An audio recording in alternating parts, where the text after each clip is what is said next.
Most drivers think overheating is what kills engines. It is not. It is what you do to your cooling system when everything seems perfectly fine. That is when the real damage happens. Right now, corrosion is building inside coolant passages. Sludge is forming in places you cannot see, and pressure is quietly failing until your head gasket blows and a mechanic hands you a $4,000 estimate.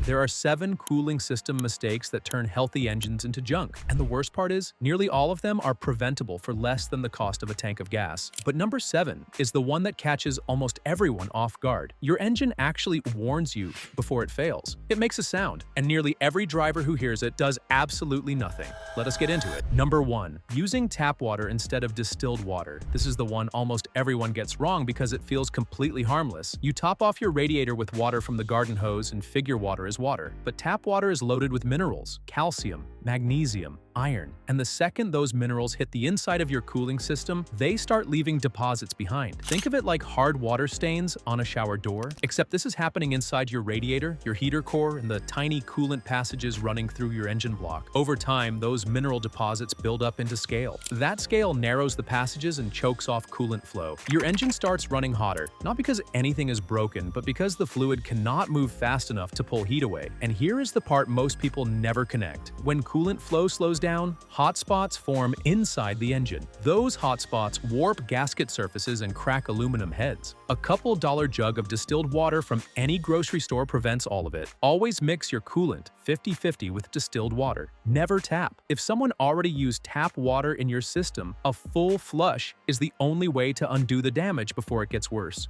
Now, if tap water is bad, what happens when you mix 2 completely different coolant chemicals together? This next mistake has destroyed more engines than most mechanics can count. Mistake number 2, mixing different coolant types. Here is something most drivers do not realize. Not all coolant is the same. That green stuff your dad used is a completely different chemical formula than the orange Dex Cool in your GM, and the pink or blue coolant in your Toyota or Honda is different from both of them. Each one uses a different corrosion inhibitor package designed for specific metals inside your engine. Green coolant uses inorganic acid technology, orange uses organic acid technology, and Asian formulas use a hybrid of the two. When you mix them, those inhibitors react against each other, and the fluid breaks down into a thick sludge that coats everything it touches. That sludge clogs your radiator fins. It blocks your heater core. It gums up your thermostat so it cannot open or close properly. And once it hardens, no simple drain and fill will remove it. Industry testing shows that mixed coolant can lose corrosion protection in as little as 2,000 miles.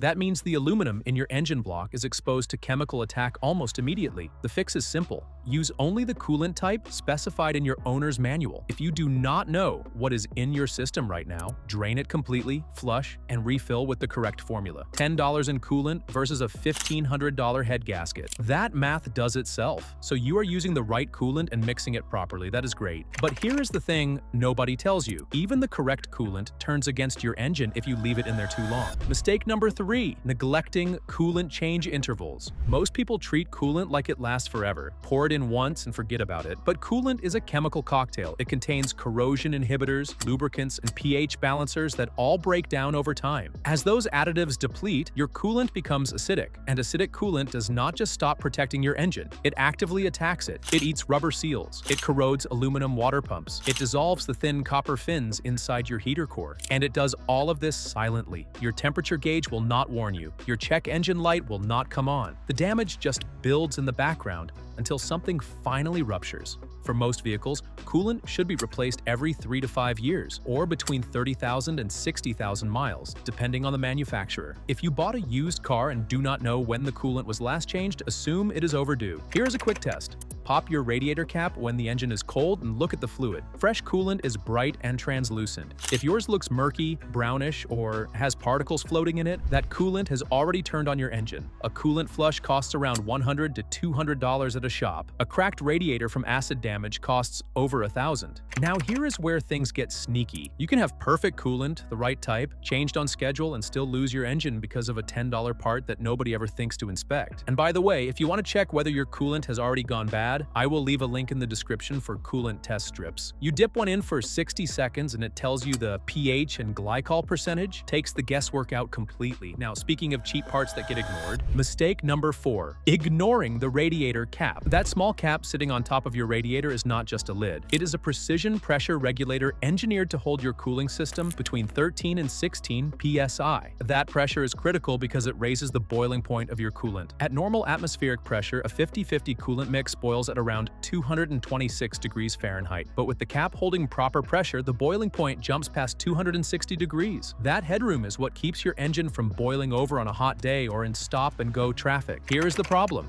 Over time, the spring inside that cap weakens. The rubber gasket dries out and cracks. When the seal fails even slightly, pressure bleeds off, and your coolant starts boiling at a lower temperature. Steam pockets form in the block, and those steam pockets create localized overheating that warps heads and blows gaskets. The worst part is your temperature gauge might still read normal because the sensor is sitting in liquid, not in the steam pocket above it. Replace your radiator cap every 5 years. Look for white crusty residue around the seal. A brand new OEM cap costs between $8 and $15. A blown head gasket from low system pressure costs $2,000 to $5,000. Now the next one makes me angry because the product that causes this damage is sold at every auto parts store in America, and the label makes it sound like a miracle in a bottle. And that radiator cap I just talked about, I will link the most common OEM replacements in the description below. Match it to your year, make and model. $8 to $15 and you are done. Now, this next product is a different story. Mistake number 5, using stop leak products. If you have a small coolant leak, the temptation is obvious. Pour in a bottle of stop leak, cross your fingers, and hope it seals, and sometimes it does. For about a week, here is what the bottle does not tell you. Stop leak works by introducing particles or chemical sealants into your coolant that harden when they find a gap. The problem is, those particles do not just find the leak, they find every narrow passage in your entire cooling system. Your radiator has hundreds of tiny aluminum fins designed for maximum surface area and airflow. Stop leak coats and clogs those fins, reducing cooling efficiency significantly. Even worse, those particles settle inside your heater core, which has the smallest passages in the whole system. Once it is clogged, you lose cabin heat entirely, and the only real fix is replacement. Mechanics have a name for what stop leak does to a cooling system. They call it engine cholesterol. Just like plaque in your arteries, it slowly chokes off flow until something catastrophic happens. If you have a coolant leak, find the source. Check your hoses, check your clamps, check your water pump weep hole. A new hose costs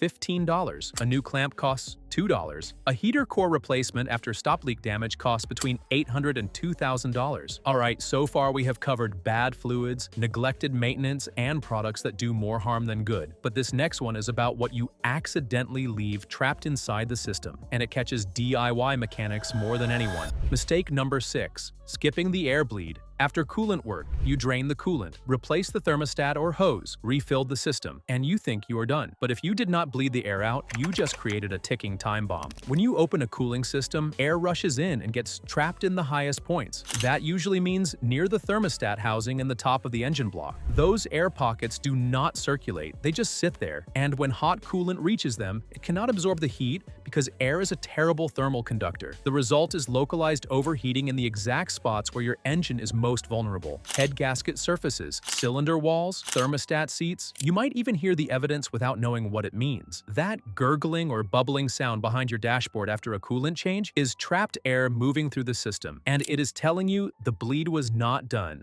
Most modern cars have a bleeder valve on the thermostat housing. Open it while the engine idles and warms up. Let coolant push the air out until you see a solid stream with no bubbles. If your car does not have a bleeder valve, use a spill-free funnel that locks onto the radiator neck. The majority of DIY coolant jobs that fail do so because this one step was skipped. Do not be one of them. Now remember, at the beginning, I told you there is one mistake where your engine actually warns you before it fails. It makes a specific sound, and almost every driver who hears it ignores it. This is it. Before you start, you are going to need a good drain pan, at least 2 gallons with an anti-splash lip. I will leave my pick in the description. Do not cheap out on this because coolant goes everywhere. Alright, here is the step-by-step. Mistake number 7, ignoring water pump warning signs. Your water pump is the heartbeat of the entire cooling system. It is the only thing physically moving coolant through the engine, the radiator, and back again. When it stops, everything overheats within minutes. But here is what most drivers miss. Water pumps almost never fail without warning. They whisper before they scream. The first sign is a high-pitched whining or squealing sound from the front of the engine that changes with your RPMs. That is a worn bearing inside the pump,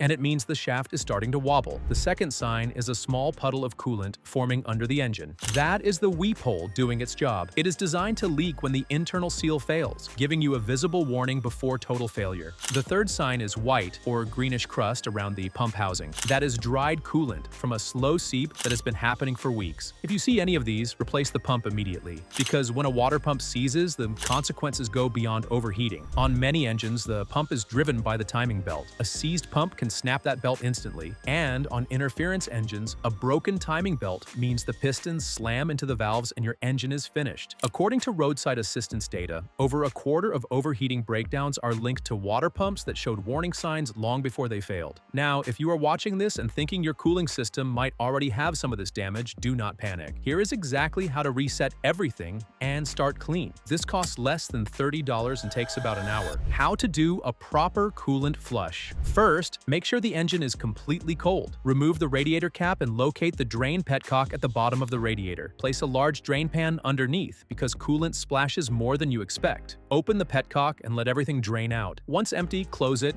and fill the system with plain distilled water. Start the engine and let it run for 10 to 15 minutes with the heater on full blast. This circulates the water through the entire system, including the heater core. Keep an eye on your temperature gauge. If it spikes, you may have air pockets or a stuck thermostat. Shut the engine off, let it cool completely, and drain again. If the water comes out dirty, repeat this rinse cycle until it runs clear. On neglected systems, this can take 3 or 4 rounds. Once the water drains clean, close the petcock and fill with a 50-50 mix of your manufacturer-recommended coolant and pure distilled water. Never tap water. Then bleed the air out using the method I described in mistake number 6. After you finish, run the engine to operating temperature, let it cool, and check the radiator level again. Top off as needed. And remember, old coolant is a hazardous material. Do not dump it down a drain. Take it to an auto parts store or recycling center for proper disposal. Now, before you go, there is one more trick that most drivers have never heard of. Mechanics do this after every cooling system service, and it takes less than 60 seconds. And if you are planning to do any of this yourself, I linked every tool I mentioned today in the description below. Funnel kit, drain pan, test strips, all of it. Now here is that bonus trick. Bonus tip. The idle relearn. Reset after coolant work. After replacing coolant or doing major cooling system work, your engine's idle behavior can change because the ECU was calibrated around the old operating conditions. Air trapped during the job, slight temperature differences during the refill, and sensor adjustments can throw off idle stability. Here is a simple relearn procedure that helps the ECU recalibrate. Turn your ignition to the on position, but do not start the engine. Press the gas pedal all the way to the floor and hold it for 15 seconds. Turn the ignition off. Release the pedal, wait 1 full minute, then start the engine and let it idle for 5 minutes with the air conditioning off and no electrical loads. This allows the ECU to relearn its baseline idle parameters under the new cooling system conditions. Your cooling fans, idle speed, and fuel trim will all recalibrate during this process. Most dealerships perform this step after cooling system work, but they never mention it to the customer. If your engine has been idling rough or your fans seem to kick on at odd times after a coolant change, this 60-second procedure can solve it. Those are the 7 cooling system mistakes that quietly turn engines into junk. Every one of them is cheap to prevent and brutal to ignore. Now, I want to hear from you. When was the last time you actually looked at your coolant? Drop your answer in the comments. And if you learned something new today, share this video with someone who still thinks tap water in a radiator is no big deal. If you want to keep protecting your engine, watch this video next. It covers the fluid change mistakes that destroy cars even faster than bad coolant.